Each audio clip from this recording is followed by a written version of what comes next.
The Industry Minister Ed Husic is in Jakarta working on bilateral cooperation on electric vehicles and battery technologies. He joined me a short time ago.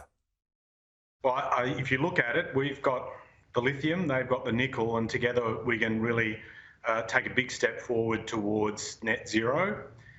It's about this visit putting pen to paper to something that both President Widodo and Prime Minister Albanese spoke about back in July during their annual leaders meeting, which is to build the cooperation around batteries and EV. And so later today I'll be signing a memorandum of understanding with my Indonesian counterpart that will do a number of things, obviously map the supply chains around battery processing and manufacture, be able to advance the R&D jointly, and also get businesses working together on processing and manufacturing.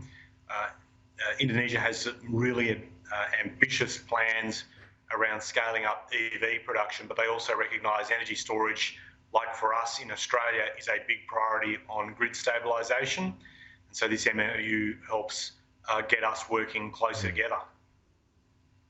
There's been a view from this government, I think for years actually, from many in this space, that the relationship with Indonesia is underdone in a trade and economic sense. Is this a part of that rejuvenation that you're trying to achieve, and are you confident this can be a strong pillar of a better relationship between the two nations, which seem to be, really should be a no-brainer for Australia? Yeah, 100%. I mean, Indonesia is a huge market. It is going to be a significant economy.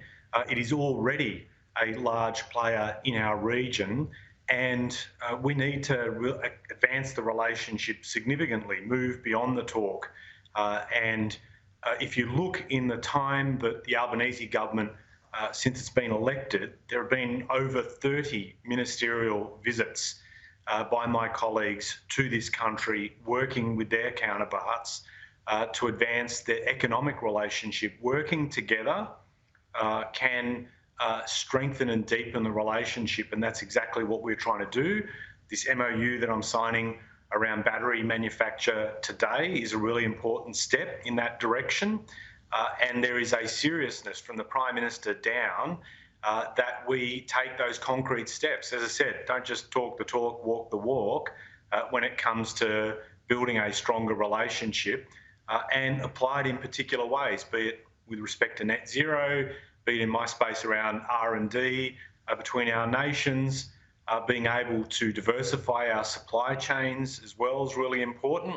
And so all those different components, Kieran, really are crucial in deepening the relationship.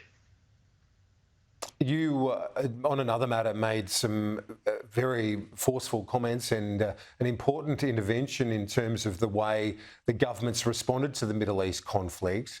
Given this pause or looming pause in hostilities to allow the return of more than 50 hostages, you would be welcoming those developments, no doubt?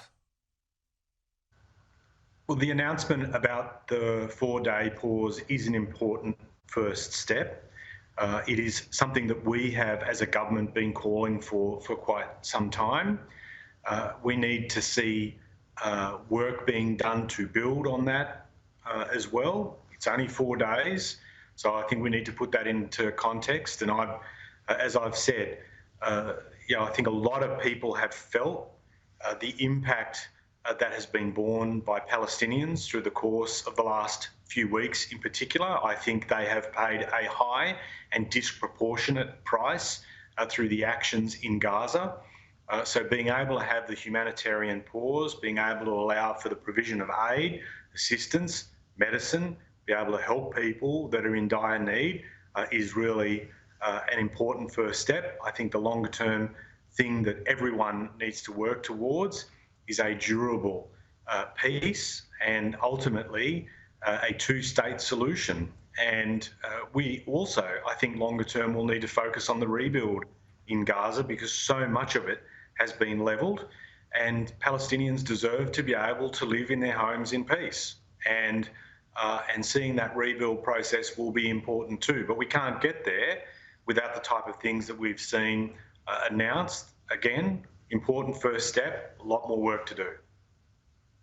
And while you say and argue that it is a high price and a disproportionate price, so there are many that agree with you, but do you think that the Palestinian cause is undercut by the fact that those few hundred hostages remain? So while you rightly describe this as a first step, that while those hostages remain, that argument in favour of ending hostilities on a permanent basis is really undermined by the fact that those hostages remain in captivity by the terrorist group Hamas.